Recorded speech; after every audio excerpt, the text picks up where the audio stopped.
Thought for the day. Are you catastrophizing?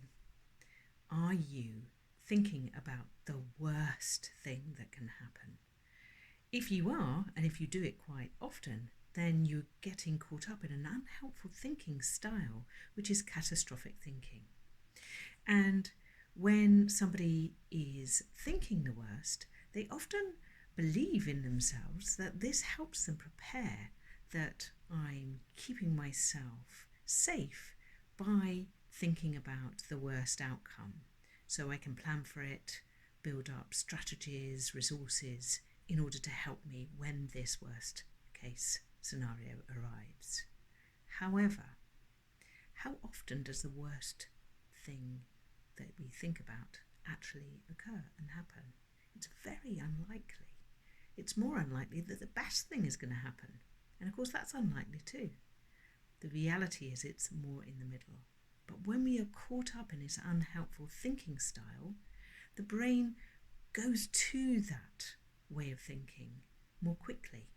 And we get caught up in a cycle of predictions and worries and rumination over this catastrophic thinking, and it creates more anxiety.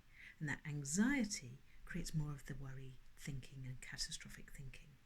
So if you know that to be something you fall into, and we often notice that is something that happens, and I've noticed it in myself, we need to hold ourselves to account and maybe pause for a minute and really ask ourselves, is this worst case scenario the only thing that can happen? And if not, what's the best that can happen right now?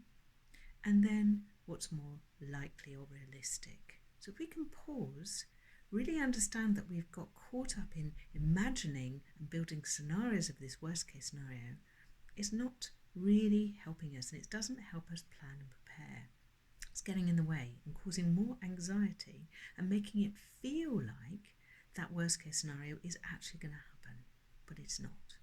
So instead, pause, take a breath, try and see that that's only one opinion and it's not a fact, and there might be other ways of looking at this. And if there is, what might be a more helpful way to approach this situation that I'm finding myself in? Is it to think the worst and stay with that, or is it to be more realistic about it?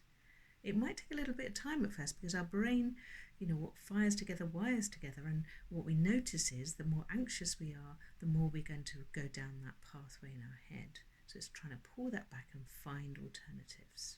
Okay, hopefully that's helpful. If it is, subscribe, and I'll see you soon. I'm Carrie Dubber. Bye.